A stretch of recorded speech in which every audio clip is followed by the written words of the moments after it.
On September 11, 2001, radical jihadists fundamentally changed our country. They brought war to America's front door through the use of passenger aircraft, violently rammed into city buildings, and crashed into rural fields. This marked the beginning of a new era for the 75th Ranger Regiment. No longer was it a unit used for short-duration missions in trouble spots around the world. When those towers fell, it marked the beginning of a transition to more than a decade of sustained combat.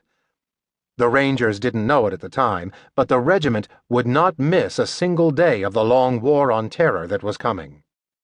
For the 75th Ranger Regiment, the war started immediately. The regiment took its first casualties on the night of October 19, 2001.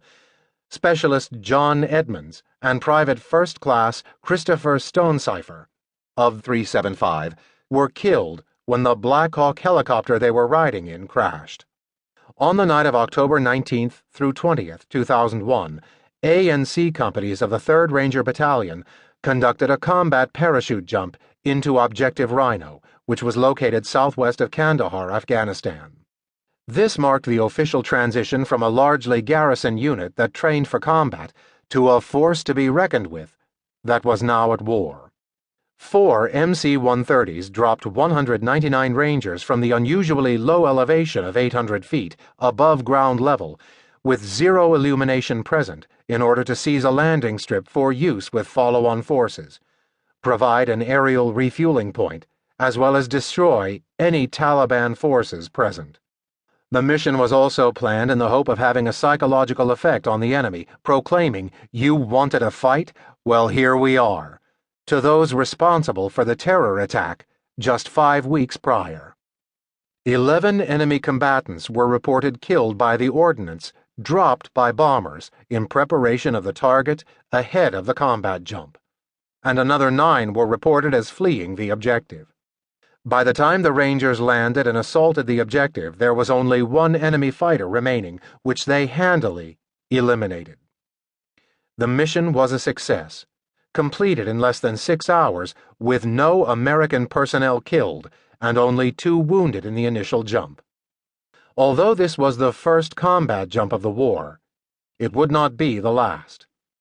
Not even a month later, on November 10, 2001, the Regimental Reconnaissance Detachment, RRD, Team 3, performed a combat military freefall jump into Rath Drop Zone in southeastern Afghanistan. The mission was to establish a combat landing strip for follow-on forces to land on. The mission was yet another early success for the regiment. The next combat jump would come only days later, on November 13, 2001, when 2 squads of Rangers from B Company, 3rd Ranger Battalion, with attached U.S. Air Force Special Tactics personnel, performed another combat parachute jump onto a drop zone in the vicinity of Alimardan Khani Bagat, Afghanistan. This small element again jumped with zero illumination, in even colder temperatures, which makes parachutes descend faster, exiting the aircraft from only 500 feet above the ground.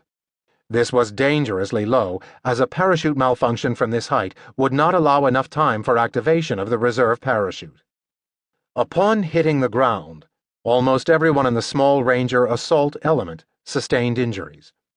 Despite the hard landing, the Rangers were unfazed and continued the mission anyway. After successful completion of their objective, they moved out at a run to make it to the extraction point on time, again using mind over matter to operate while injured.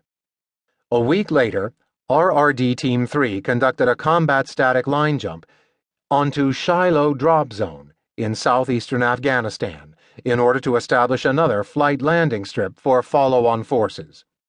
Establishing these hubs for aircraft to land on were vitally important to the war effort, as Afghanistan is a landlocked country, inaccessible to naval landings, as well as being nearly out of range for rotary wing aircraft to access. Although the